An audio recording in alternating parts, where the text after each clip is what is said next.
I was 8 years old the first time someone made me feel like I wasn't human, like I was just dirt on the sidewalk, something to scrape off and forget. The funny thing about humiliation is that it doesn't fade. It burns itself into your memory, every detail sharp as broken glass. I can still feel the sting of that moment, the cold pavement under my knees, the weight of strangers' stares, the sound of my little sister crying behind me. But what I remember most is what happened the next day. What a man in an expensive suit did that changed everything. What he said that made a grown man cry and an entire street go silent. They say kindness is weakness. That day proved them all wrong. It started 6 months before that moment on Fifth Avenue. 6 months before the shoe polish. Before the humiliation. Before everything changed. My parents died on a Tuesday. I remember because it was the day I was supposed to bring cupcakes to school for my birthday. Instead, I spent it in a hospital waiting room, holding my 5-year-old sister Lily's hand while a police officer told us there had been an accident. A drunk driver. Instant. They didn't suffer, he said. Like that was supposed to make it better. We had no one. No grandparents, no aunts or uncles who wanted us. My mom had been an only child. My dad's brother lived somewhere in California, but we'd never met him, and he didn't return the social workers' calls. They put us in emergency foster care while they figured things out. The system was overwhelmed, they said. We'd have to be patient. But patience is a luxury when you're 8 years old and terrified. The foster home wasn't cruel exactly, just cold, institutional. And the worst part? They separated us. Lily went to one house, I went to another. I could hear her screaming my name as they drove her away. That sound still wakes me up sometimes, even now. I lasted 3 days before I ran. I took nothing but the clothes on my back and the small teddy bear Lily couldn't sleep without. I found her foster home and knocked on the window at midnight. She climbed out, and we ran. 2 little girls with nowhere to go and no one looking for them. Not really. The city swallows people like us. We slept in subway stations at first, parks when the weather was warm, under awnings when it rained. I learned quickly which neighborhoods were safe, which cops would look the other way, which store owners would give you yesterday's bread if you asked politely. Hunger became normal. So did fear. But the worst part wasn't the hunger or the cold. It was the invisibility. People looked through us like we were ghosts. Businessmen in expensive suits stepping over us on their way to meetings. Women in designer clothes pulling their children away when we got too close. We weren't people to them. We were problems, inconveniences. Proof that the world wasn't as clean and perfect as they wanted it to be. Then I met Mr. Peterson. He was old, maybe 70, with hands gnarled from decades of work and a smile that reached his eyes. He had a shoe shine stand on the corner of 5th Avenue and 42nd Street, the kind you don't see much anymore. One morning, I was sitting nearby, trying to keep Lily warm, when he called me over. "You look hungry," he said. I nodded. "Can't have that." He handed me a sandwich, still wrapped, from his lunch bag. Then he said something I'll never forget. "If you're going to survive out here, you need a skill, something people will pay for." That's how he taught me to shine shoes. Every morning for 2 weeks, before the business crowd arrived, he showed me the technique. How to apply the polish in small circles, how to buff until the leather gleamed, how to make small talk that put customers at ease. "You're a natural," he said one day, grinning. "Got steady hands." When he gave me my own kit, brushes, cloths, polish in 3 different shades, I cried.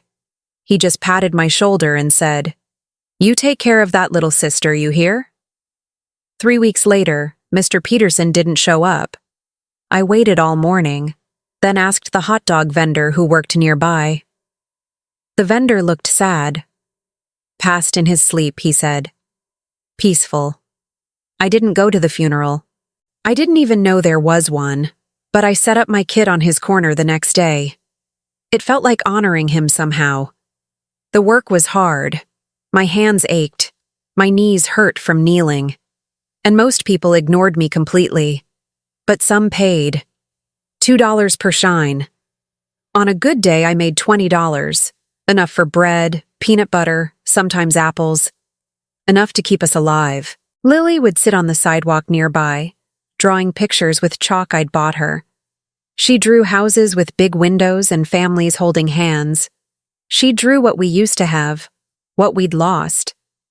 I tried not to look at those drawings too long. They hurt in a way that hunger never could. Then came the man in the white pants. It was a Thursday, late afternoon. The summer heat made the air shimmer above the pavement. I was tired, hungry, my hands stained black from polish. A black Mercedes pulled up to the curb, and a man stepped out. Tall, maybe 35, wearing an expensive suit and pants so white they practically glowed. I approached carefully, the way Mr. Peterson taught me. "Excuse me, sir," I said quietly. "Would you like a shoe shine?" He glanced down at me, his expression somewhere between annoyance and indifference. Then he shrugged. "Make it quick." I got to work. His shoes were Italian leather, beautiful but scuffed. I focused completely, trying to do my best work, trying to make Mr. Peterson proud wherever he was. But my hand slipped, just for a second. A smear of black polish streaked across his white pants, right above the knee. I froze. "Oh no. Oh no, I'm so sorry, sir. I can clean it. I can—" "What the hell is wrong with you?" His voice cut through the street noise like a knife. People started to turn, to stare. "You stupid little brat. Do you know how much these pants cost? More than you'll make in your entire pathetic life." I tried to apologize again, pulling out a cloth, but he shoved my hand away. "Get away from me, you filthy little street rat!" I stumbled backward, my knee hitting the pavement hard. Pain shot up my leg. Lily screamed and ran toward me. The man kept yelling, his face red, spit flying from his mouth. A crowd gathered, a circle of faces watching like we were a show. Some looked sympathetic, most looked uncomfortable. No one helped. When he finally stopped shouting, I gathered what courage I had left. My voice was shaking. "Sir, the $2 for the shine," I whispered. "The shoes." I finished them. He stared at me like I'd just insulted his mother. Then he laughed. It wasn't a nice laugh. He reached into his pocket, pulled out a crumpled dollar bill, and threw it on the ground at my feet. "There's your charity, street trash. Now get lost before I call the cops." He climbed into the Mercedes and drove away. The crowd dispersed, already forgetting we existed. I picked up the dollar with trembling hands. Lily was crying, tugging on my shirt. "Emma, are you okay? Your knee is bleeding." I looked down. Blood was seeping through my jeans. But that wasn't what hurt. What hurt was the look in that man's eyes, like I was nothing, like I didn't matter, like I wasn't even human. That night we shared a stale bagel I'd bought that morning and slept under a church awning. Lily fell asleep with her head on my lap, her small body shivering despite the summer heat. I stared up at the dark sky and made a promise. Tomorrow, I'd get up. Tomorrow, I'd try again. Tomorrow, I'd survive. I had no idea tomorrow would be the day everything changed. The next morning dawned hot and bright, the kind of New York summer day where the heat rises in waves from the pavement and the city smells like hot garbage and exhaust. Lily and I had slept under the awning of a closed electronics store, woken by the owner banging on the window at 6 a.m., yelling at us to move along. We walked to a McDonald's, used their bathroom to wash our faces and hands, and then made our way back to Fifth Avenue. My corner.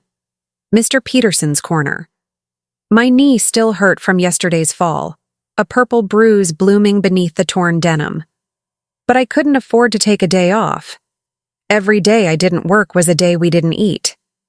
I set up my kit on the sidewalk. The small wooden box Mr. Peterson had given me, my brushes lined up neatly, the 3 cans of polish, black, brown, tan, their labels worn from use. Lily sat cross-legged beside me with her chalk, drawing something new. This time it was a bird. A blue bird flying over a house. "I like that," I told her. "What's the bird doing?" "Going home," she said simply.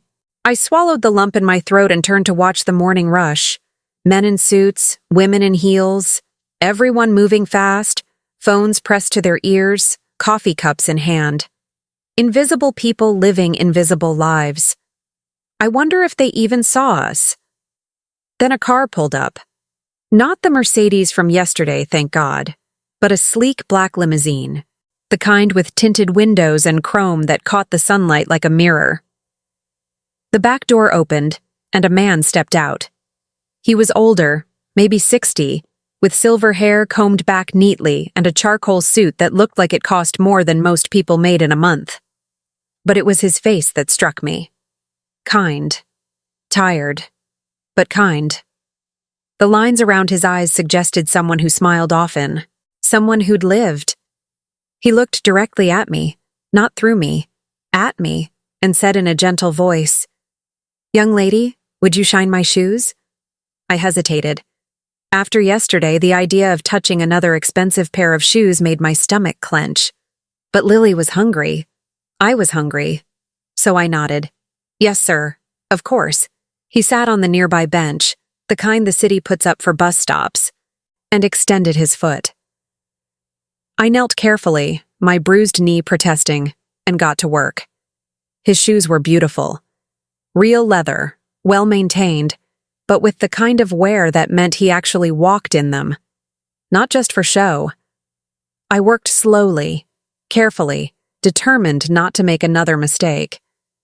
As I buffed the leather to a deep shine, he spoke. "Why aren't you in school?" His voice wasn't accusing, just curious, gentle. I paused, brush in hand, and looked up at him. Something about his eyes made me feel safe, like I could tell the truth. I glanced at Lily, still drawing her bird. "That's my little sister, sir," I said quietly. "We don't have a home. Our parents died. I need to take care of her." He said nothing for a long moment, just watched me with an expression I couldn't quite read. Sadness, maybe, or recognition. Like he understood something I hadn't said out loud. I finished his shoes and sat back on my heels. "All done, sir." He looked down, nodded approvingly. "Excellent work." He reached into his jacket and pulled out his wallet. Instead of $2, he handed me a $20 bill. "Sir, that's too much," I protested. "I don't have change." "Keep it," he said firmly. "You did excellent work. You earned it." Before I could thank him properly, before I could even process the kindness, a voice cut through the morning air like a blade. "You! You again?" I turned, and my heart dropped into my stomach. It was him. The man from yesterday. The one with the white pants. The one who'd screamed at me, thrown money at my feet, called me street trash. He was running toward us, his face already red with rage, his expensive shoes slapping against the pavement. Before I could move, before I could even think, he reached me, and he kicked me. His foot connected with my side, and I went sprawling onto the concrete. Pain exploded through my ribs. My breath left in a gasp. Somewhere far away, I heard Lily screaming. The world tilted. Sounds muffled and distant. I tried to push myself up, but my arms were shaking. My supplies scattered across the sidewalk, brushes rolling into the gutter, polish cans clattering. The man, I'd later learn his name was Richard, stood over me, breathing hard. Then he seemed to remember where he was, who was watching. He turned quickly to the older gentleman, his entire demeanor shifting from rage to obsequious panic. "Mr. Harrison, sir, I'm so sorry you had to witness this. These street rats, they're a plague in this area, always bothering good people like yourself. I'll take care of this right now. I'll call someone to remove—" "Stop." The word was quiet, but it cut through everything. Richard froze mid-sentence. Mr. Harrison stood slowly, his face unreadable. He wasn't looking at me. He was looking at Richard, and something in that look made the air feel heavy, dangerous. Mr. Harrison took a step forward. His voice, when he spoke, was calm. Too calm. "Richard, do you remember where I found you?" Richard's face went pale. "Sir, do you remember?" The sudden volume made everyone on the street stop. Pedestrians froze mid-step. A taxi driver leaned out his window to see what was happening. Lily crawled over to me, wrapping her small arms around my shoulders. "Yes, sir," Richard whispered. His earlier confidence had evaporated completely. "Tell her." Mr. Harrison pointed at me, still on the ground, still trying to catch my breath. "Tell this child where you were when I found you 5 years ago." Richard's mouth opened and closed. No sound came out. "Tell her." Richard's voice cracked. "I was on the streets, sir. Homeless. I had nothing. You gave me a chance. You took me in. And did I despise you?" Mr. Harrison asked, his voice dropping back to that dangerous quiet. "Did I humiliate you? Did I kick you when you were down?" "No, sir." Richard was crying now, tears streaking down his face. "You gave me dignity. You gave me hope." "Then why?" Mr. Harrison's voice broke. "Why would you treat this innocent child with such cruelty? She's done nothing to you." "Nothing." The crowd that had gathered was silent, watching, waiting. Richard looked at me, really looked at me for the first time, not as an inconvenience, not as a problem, as a person, as a child. "I'm sorry," he whispered, his voice thick with tears. "Oh God, I'm so sorry. I don't know why I forgot. I forgot what it was like. I forgot." He covered his face with his hands, shoulders shaking. Mr. Harrison let the silence stretch. Then he turned to me. He knelt down, his expensive suit touching the dirty sidewalk, and offered me his hand. I took it, and he helped me to my feet. Lily clung to my side. "What's your name, child?" "Emma, sir." "And this is Lily." "Emma." He said my name like it mattered. Like I mattered. "Emma, from this moment forward, you and your sister will never go hungry again. You'll never sleep on the streets again. I'm going to take care of both of you." The words didn't make sense at first. They were too big, too impossible. I don't understand," I stammered. "Why would you—" "Because someone did the same for me once," he said gently. "A long time ago, when I had nothing, someone showed me kindness. And I learned that kindness isn't just about money. It's about seeing people, really seeing them, recognizing that we're all one bad day, one tragedy, one mistake away from needing help ourselves." Tears were streaming down my face now. "Thank you, sir. Thank you. May God bless you forever." He smiled, and it transformed his whole face. "It's not me, sweetheart. It's God who sent me to you. And you need to remember something very important. Are you listening?" I nodded, unable to speak. When we show mercy to others, when we extend kindness to those who need it most, God shows mercy to us. That's not just a nice idea. That's how the world is supposed to work. We're supposed to take care of each other. He stood and turned back to Richard, who was still crying, still broken. "Richard, you're fired." Richard's head snapped up, devastation clear on his face. "But," Mr. Harrison continued, his voice softer now, "if you want to earn back your dignity, if you want to become the man I thought you were, then you'll spend the next year volunteering. Shelters. Soup kitchens. You'll remember where you came from. And maybe, just maybe, you'll learn what I tried to teach you. That our humanity isn't measured by what we have, but by how we treat those who have nothing." Richard nodded, unable to speak.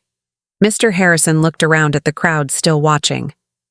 "Let this be a lesson to all of us," he said, his voice carrying across the street.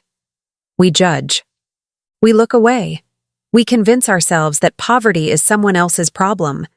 But every person you ignore, every person you step over on your way to your comfortable life, that's someone's daughter, someone's son, someone who once had dreams just like you. And one day, you might need that kindness returned. One day, you might be the one kneeling on the street, hoping someone will see you. The crowd dispersed slowly, uncomfortably, like they'd been caught doing something shameful. Mr. Harrison turned back to me and Lily. "Come on, girls. Let's get you cleaned up and fed. Then we'll talk about your future." As we walked to his car, Lily whispered, "Emma, is this real? It feels like a dream." I squeezed her hand. "If it is," I whispered back, "let's never wake up." That day on Fifth Avenue was 8 years ago. I'm 16 now, about to graduate high school with honors. Lily is 13, thriving, surrounded by friends, taking art classes she loves, and Mr. Harrison became the grandfather we never had. But this story isn't about me. Not really. It's about what happens when one person decides that kindness matters more than convenience. When one person chooses to see instead of looking away. What happened next proves that the seeds of compassion can grow in the most unexpected places. If you believe kindness can change the world, leave a comment saying, "Amen," and subscribe to this channel. Because what I'm about to tell you next will restore your faith in humanity. The best part of this story is still to come. That first day, Mr. Harrison, Robert Harrison, as I'd later learn was his full name, took us to a hotel. Not a shelter, not a motel off the highway.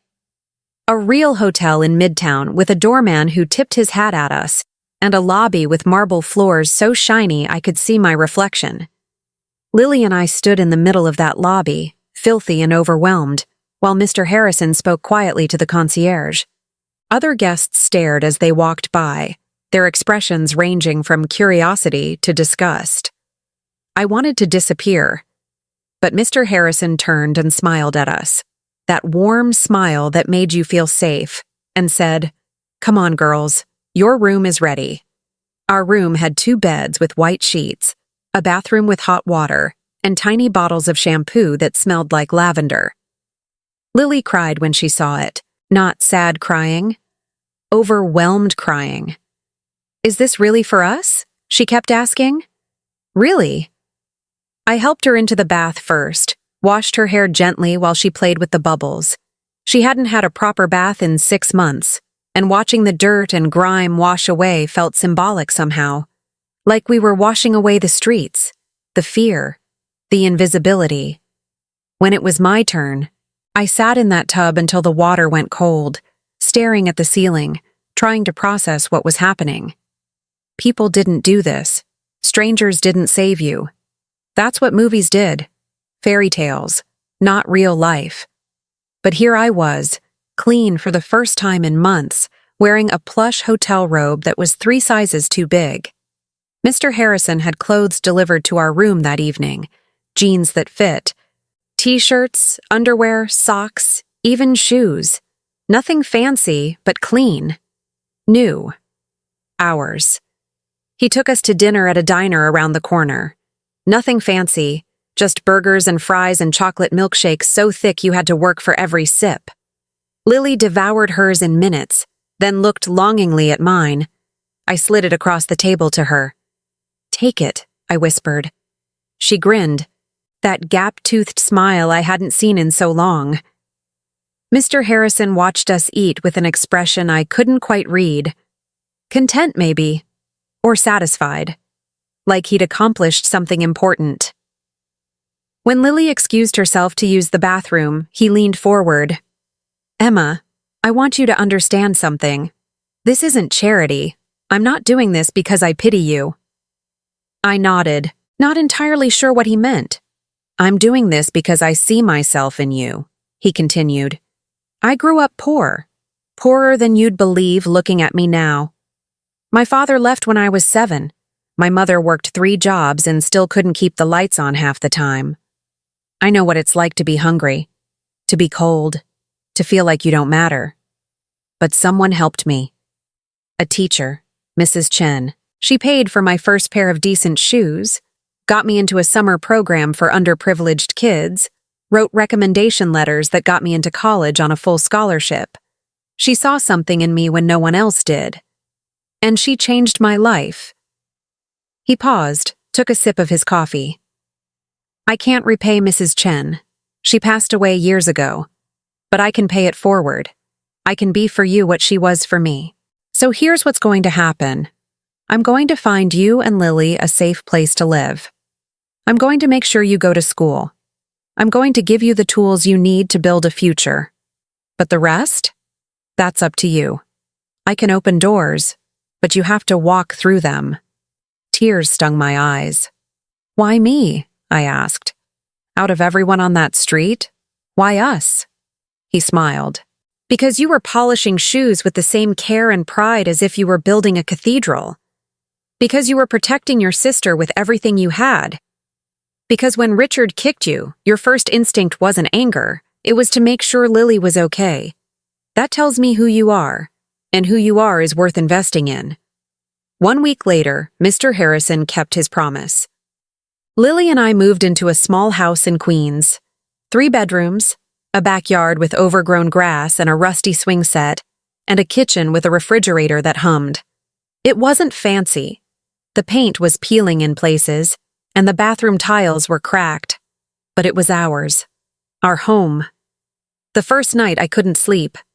I kept waiting for someone to come and tell us there'd been a mistake, that we had to leave.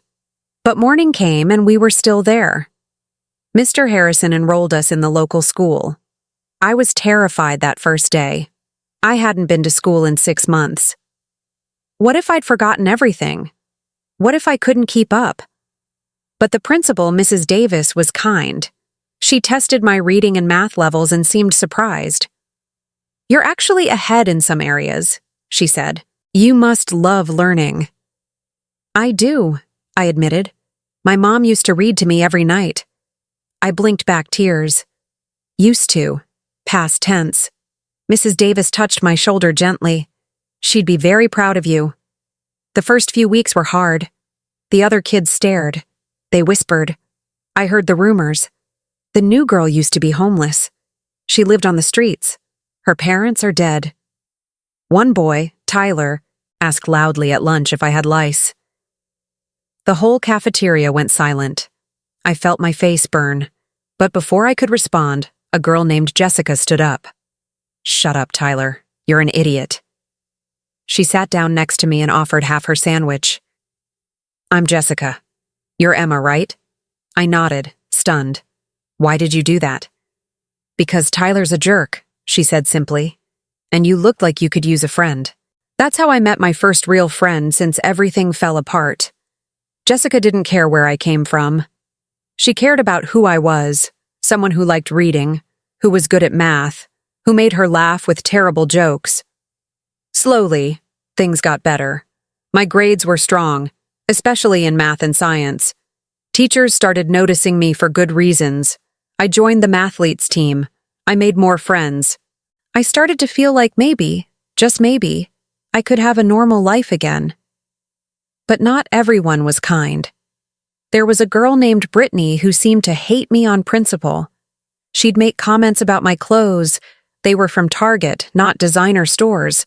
Or my shoes, practical, not trendy. Once, she asked loudly in the hallway if my house had running water.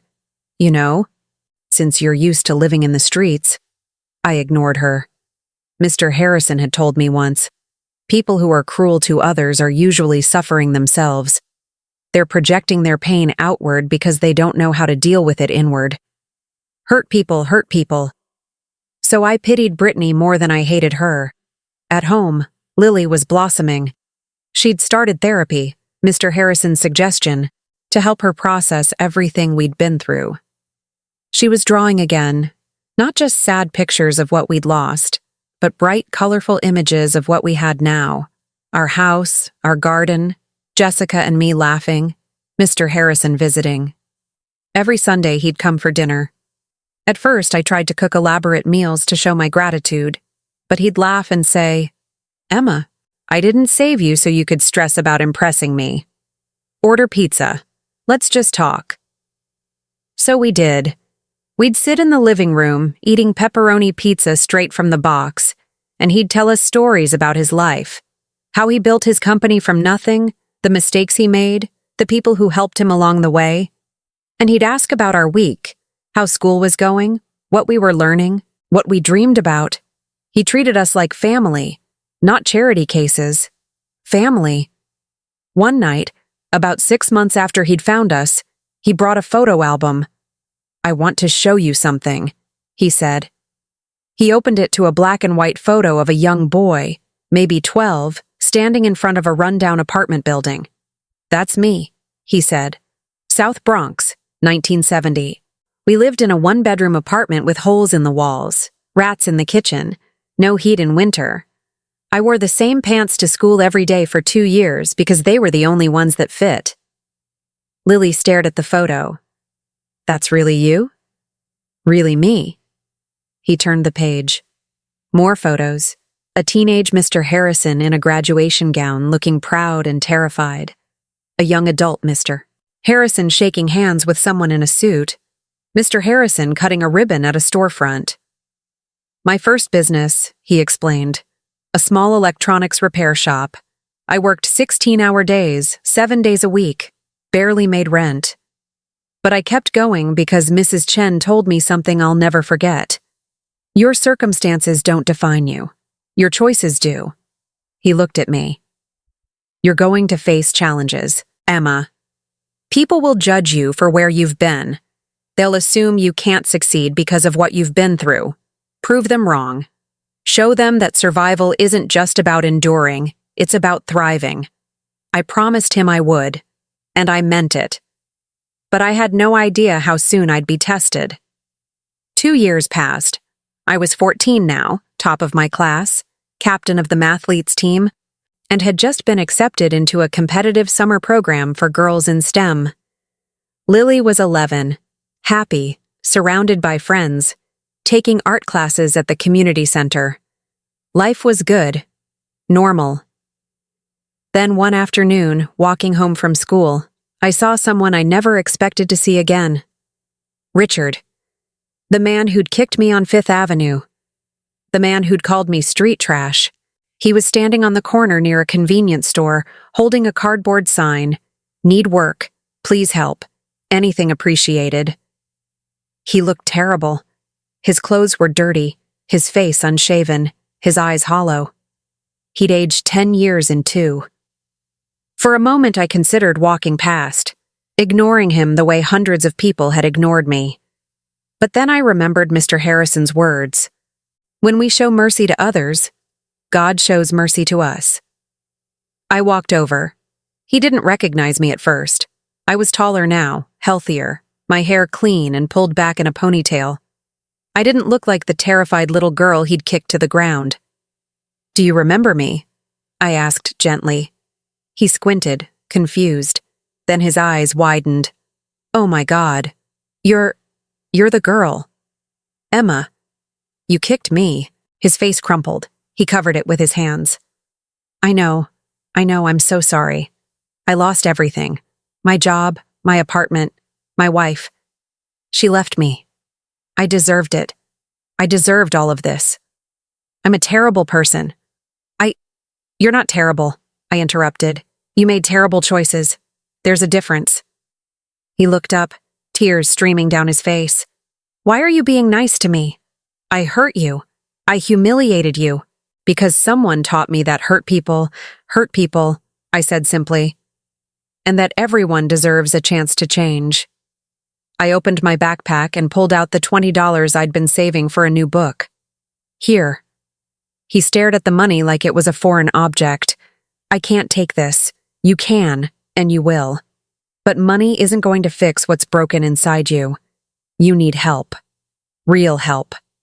Come with me. I took him to Mr. Harrison's office downtown. It was a risk. I didn't have an appointment. I didn't know if Mr. Harrison would even see me. But I had to try. The receptionist, a stern woman named Carol, frowned when she saw us. You don't have an appointment. I know, but it's important. Please. Tell Mr. Harrison that Emma is here. Something in my voice must have convinced her because she picked up the phone. 5 minutes later, Mr. Harrison emerged from his office. When he saw Richard, his expression hardened. Emma, what's going on? This is Richard, I said. You remember him. Mr. Harrison's jaw tightened. I remember. He needs help, I continued. And I know that sounds crazy, but you taught me that everyone deserves a second chance. Even people who've hurt us. Especially people who've hurt us. Because that's when mercy means the most. Mr. Harrison studied me for a long moment. Then he turned to Richard. You understand that if I help you, it won't be easy? You'll have to work harder than you've ever worked in your life. You'll have to prove every single day that you've changed. Richard nodded frantically. I'll do anything. Anything. Please. Mr. Harrison sighed. Emma, wait outside. When I came back and 20 minutes later, Richard was crying. But these were different tears. Relief, gratitude, hope. Mr. Harrison had agreed to give him a job in the warehouse. Minimum wage, probationary period, with one condition. Richard had to volunteer at a homeless shelter every weekend for a year. You need to remember where you came from, Mr. Harrison had told him, and you need to see the people you once ignored. Richard agreed. Over the next year, he kept his promise. He worked hard, showed up on time, and slowly, painfully, rebuilt his life. He got a small apartment, reconnected with his estranged sister, and every weekend he served meals at the shelter, talked to people experiencing homelessness, and listened to their stories. One day, he told me, I used to think I was better than them, that they'd done something to deserve their situation, but now I see they're just people who've had bad luck, bad circumstances, people like I was, like you were, like we all are. Underneath the surface. Forgiveness is strange. It doesn't erase the past. Richard kicking me still happened. The humiliation, the pain, the fear, all of it still real. But forgiveness isn't about forgetting. It's about refusing to let the past define your future. It's about breaking the cycle of hurt. Years later, at my high school graduation, I stood at the podium to give the valedictorian speech. The auditorium was packed. Students, parents, teachers. In the front row sat Lily, now a confident 13-year-old with paint under her fingernails and dreams of art school. Next to her was Jessica, my best friend, who'd stuck by me through everything. And beside them was Mr. Harrison, 70 now, with more silver in his hair but the same kind eyes. In the back, standing because there were no seats left, was Richard. He'd asked if he could come. I'd said yes. I looked out at the crowd and began. 8 years ago, I was shining shoes on Fifth Avenue. I was hungry, scared, and invisible. The world had taught me that I didn't matter, that people like me, people with nothing, were disposable. But one man saw me differently. One man showed me that kindness isn't about what you have. It's about what you give. And what he gave me wasn't just food or shelter or opportunity. Though he gave all of that, what he gave me was belief. He believed I was worth saving, worth investing in, worth loving. And that belief changed everything. My voice caught, but I pushed through. So to everyone here, I want you to remember something. You will meet people who are struggling, people who are lost, people who seem broken, and you'll have a choice. You can walk past them, ignore them, judge them, or you can stop. You can see them, really see them. You can show mercy. Because here's the truth. We're all one tragedy away from needing that mercy ourselves. We're all fragile. We're all fighting battles no one else can see. And the kindness you show today might be the thing that saves someone's life tomorrow. I looked directly at Mr. Harrison. Thank you for seeing me, for believing in me, for teaching me that the measure of our humanity is how we treat those who can do nothing for us. The auditorium erupted in applause. Mr. Harrison was crying, not even trying to hide it. And in the back, Richard was clapping too, tears streaming down his face. After the ceremony, as people milled around taking photos, Richard approached me. "Emma," I just wanted to say. He paused, searching for words. That speech. "Thank you. You didn't have to acknowledge me. You didn't have to forgive me. But you did, and it saved my life." I smiled. "We save each other, Richard. That's how it works. What do you think of this story? Would you have forgiven Richard? Do you believe God still moves hearts to show kindness? Leave your opinion in the comments. Share this story if it touched your heart, and don't forget to subscribe to the channel for more emotional stories like this one. The next story will touch your heart in a way you never imagined. Until then, remember, kindness is contagious. Pass it on. Because in a world that often feels cold and cruel, the smallest act of mercy can change everything. It changed me. And maybe, just maybe, it can change you too.